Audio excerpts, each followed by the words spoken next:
나는 6살인가 7살 때 난생 처음 도로 개선 사업에 뛰어들어 우리 집 앞 흙길에서 자갈을 치웠다. 나른한 여름날 오후였다. 나는 단단하게 굳은 땅에서 돌멩이를 파내 목초지로 던지면서 공공복지를 위해 일하고 있다는 뿌듯한 기분을 느꼈다. 그래서 그날 저녁 식사할 때 길을 평평하게 고르는 착한 일을 했다고 부모님께 말씀드릴 계획을 세웠다. 하지만 그때 아버지가 집에서 나오더니 돌멩이를 파내지 말라고 하시는 게 아닌가? 길에는 돌멩이가 필요하다는 거였다. 무슨 소리인지 이해할 수가 없었다. 길을 평탄하게 만드는 것이 더 좋지 않은가요?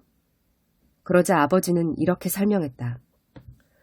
돌멩이는 길바닥을 단단하게 해준다고. 우리에게는 평탄한 길보다 단단한 길이 더 필요하다고. 내가 아버지의 말뜻을 이해하는 데에는 여러 해가 걸렸다. 어떤 점에서는 아직도 계속 배우고 있다.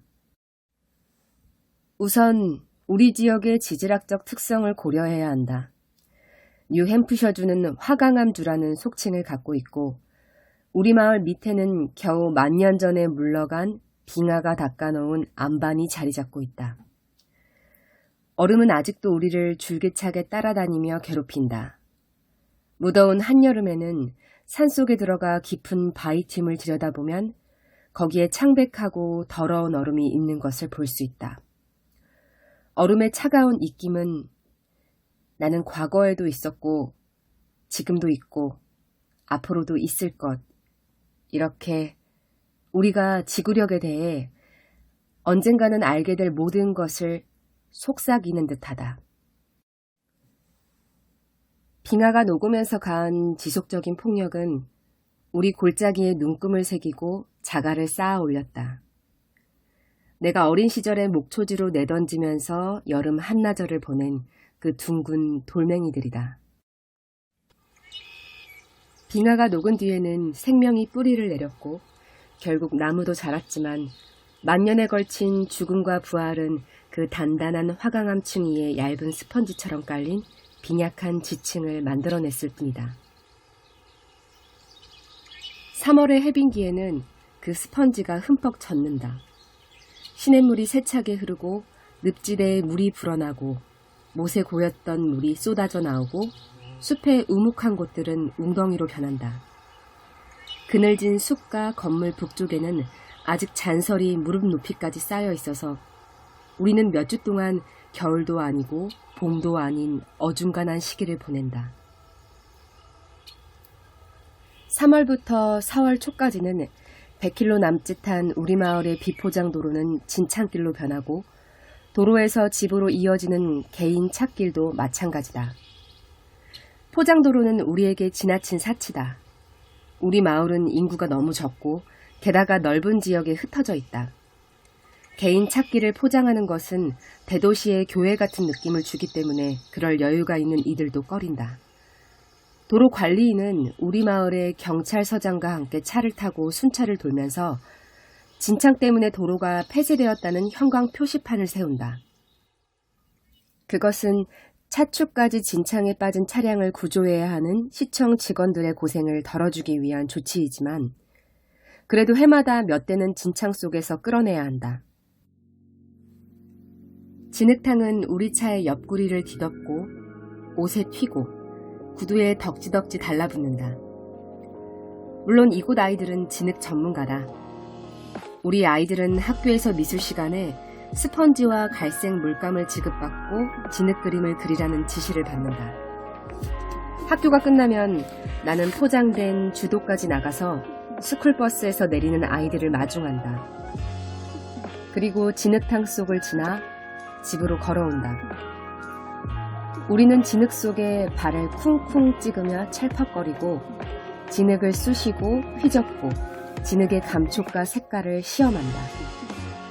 그러다 보면 집까지 500m 걸어오는데 1시간이 걸릴 때도 있다. 진흙은 우리의 건축 양식에도 관여한다. 이곳 집들은 방 하나를 통째로 진흙에 바친다. 마침내 집에 도착하면 아이들과 나는 이 황토방에서 장화와 코트를 벗고 때로는 팬티와 양말까지 벗는다. 그렇게 해서 반 벌거숭이 꼴이지만 흙이 묻지 않은 깨끗한 몸으로 집 안에 들어간다. 다만 강아지는 예외다. 녀석은 황토방을 이해하지 못하기 때문에 늘 문간에 놓아두는 수건으로 몰아내야 한다. 진흙의 계절은 전조를 가져온다. 우선 봉우리가 부풀어 오른다. 늪지 위의 단풍나무에는 벌써 불그스레한 홍조가 나타난다. 수선화가 땅속에서 고개를 내밀지만 철늦은 눈에 파묻힐 뿐이다. 우리의 마음은 다가오는 변화를 포착하지 못한다. 석 달만 지나면 나는 불과 몇 주 전에 걸어서 건넌 호수에 몸을 담글 것이다. 우리는 이렇게 겨울의 지배력이 느슨해지고 얼음의 확실성이 사라지는 것을 두려워한다. 우리가 이맘때를 두려워하는 것은 그 다음에 올 계절. 꽃이 만발하는 봄과 천둥이 으르렁거리는 여름 때문이 아니라 거기에 도달하기 위해 겪어야 하는 것 때문이다. 크리스마스가 자살 사건이 가장 많은 철이라지만 뉴 잉글랜드에서는 진흙의 계절에 자살하는 사람이 가장 많다는 말을 들었다. 진흙은 위험한 갈망을 부추기고 잊고 싶은 것들을 상기시킨다. 문명의 전체 방향은 진흙에서 멀어지는 것이다. 우리는 포장도로 비율로 발전 정도를 가늠한다. 포장도로와 인도가 있고 인도와 차도 사이에 연석이 있고 빗물을 빼내는 우수한 간이 있는 현대도시와 교회는 우리를 좀 더 고상하고 건조한 상태로 끌어올리기 위해 막대한 비용을 들여 설계된 참으로 거대한 진흙 회피 장치다.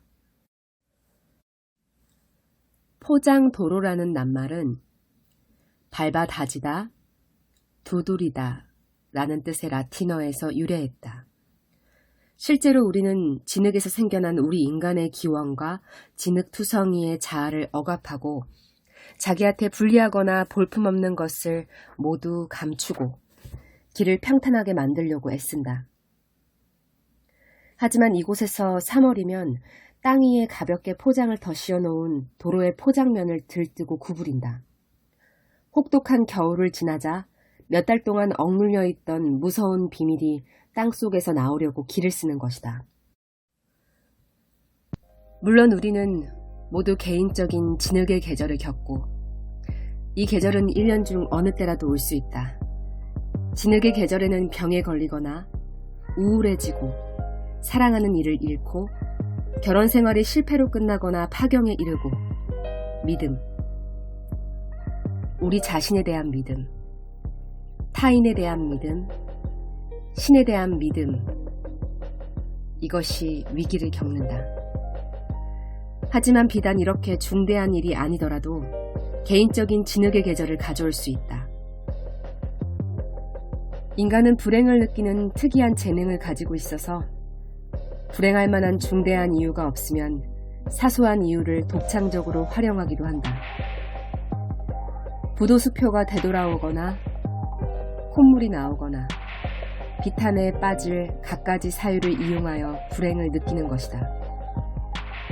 대부분의 사람은 자기 연민을 볼링과 섹스의 중간쯤 되는 즐거움으로 분류하는데 진흙의 계절이 이런 자기 연민의 즐거움을 주기 때문에 우리에게는 진흙이 필요한 것 같다. 나는 진흙을 어느 때보다도 자주 필요로 했다. 불치병에 걸린 것은 진흙을 늘 가까이에 놓아둘 수 있다는 이점이 있다. 비틀거리며 몇 발짝만 걸어도 나는 땅바닥에 나뒹군다. 그러나 병에 걸린 지 벌써 5년째라서 진흙의 한 원천인 내 질병은 원래의 신선함을 잃어버렸다. 비극의 황홀한 매력조차 시들해진 지금 나는 우리 모두가 그토록 의존하고 있는 진흙으로 돌아가야 한다.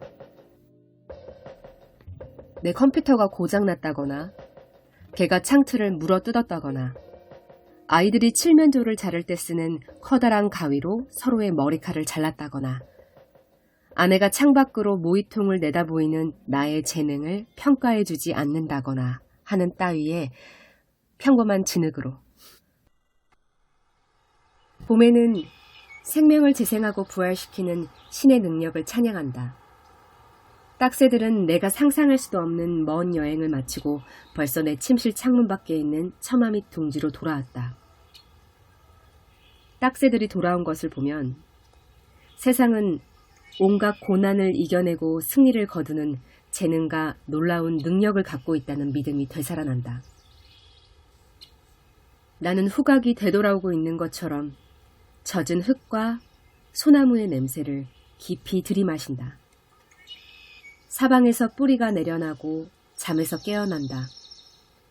새싹이 빛과 공기를 향해 밀고 나온다. 도처에서 땅이 꿈틀거리며 되살아난다.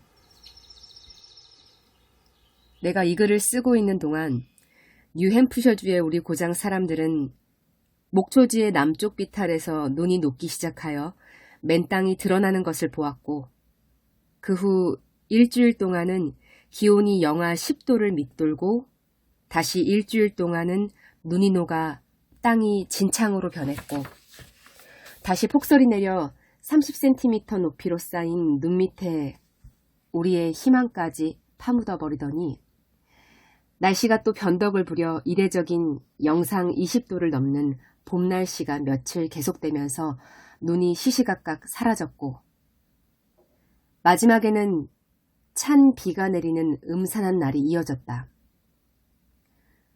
이 모든 것은 나에게 두 가지를 상기시켰다.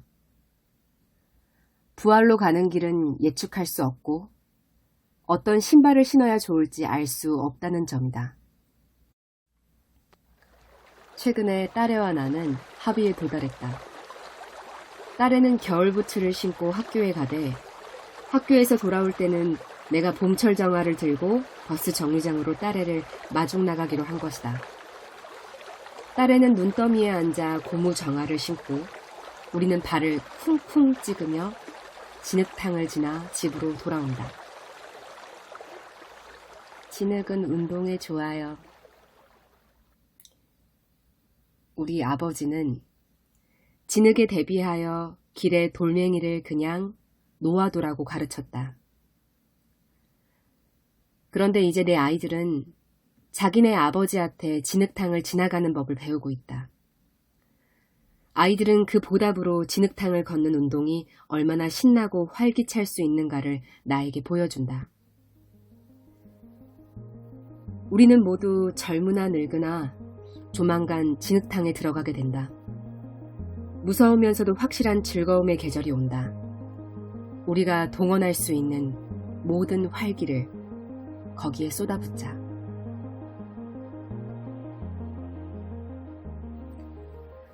이 책은 원래 작가의 자비 출판으로 나왔습니다. 그때가 2000년 11월이었는데 해를 넘기고 몇 달 지나는 사이에 순전히 입소문만으로 수천 부가 팔렸습니다. 그 후 미국의 대형 출판사인 팬텀북스가 판권을 사들여 2002년 1월에 새 책으로 출판되었습니다. 한 신문과와 가진 인터뷰에서 작가는 이 책을 쓴 것은 쓰지 않을 수 없었기 때문이라면서 그 속내를 이렇게 토로하고 있습니다. 글쓰기는 결국 작가의 사물을 이해하는 방식이다. 하지만 또 한편으로는 다른 사람들이 저마다 자신의 존재를 신성한 것으로 느끼도록 도와주고 싶었다. 책 속에서 그는 자신을 합리적 신비주의자라고 말하고 있습니다. 그가 말하는 신비주의자란 기묘하거나 별난 괴짜가 아니라 아침에는 자동차 뒷좌석에서 소리를 질러대는 아이들을 학교까지 데려다주고 집에서는 갚아야 할 외상값을 걱정하고 그날 오후에 치과에 가야 할 일을 생각하고 간밤에 있었던 부부싸움을 생각하는 하지만 그와 동시에 또 다른 차원에서는 궁극적 의미를 가진 무엇과 연결되어 있는 당신이나 나 같은 사람입니다. 나는 병에 걸린 덕분에 나의 행동을 신성한 맥락 안에서 바라보게 되었다. 그래서 어제 했던 일도 오늘도 갑자기 성스러운 행동으로 느껴진다.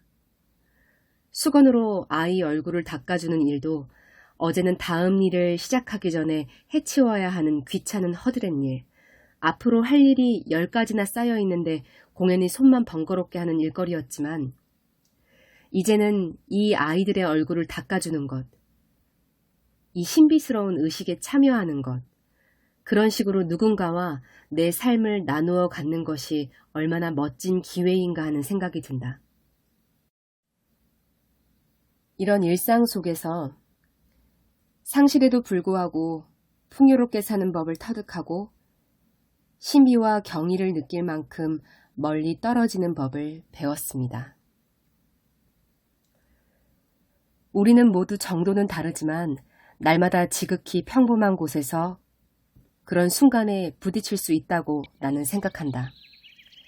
슈퍼마켓 계산대 앞에 줄을 서 있을 때 문득 슈퍼마켓 창문에 비친 희미한 영상이 눈부시게 빛나고 아름다워 보인다. 식료품을 봉지에 담아주는 여자의 머리에 리본이 묶여있는 것을 보고 그 여자가 리본을 꼭 그런 식으로 묶기 위해 각별히 노력을 기울였다는 걸 깨닫게 된다. 그러면 갑자기 자신에 대한 이기적인 관심과 사소한 걱정거리가 비누 거품처럼 덧없이 느껴지고 그 거품 밖에 있는 차원을 인식하게 되는 것이다.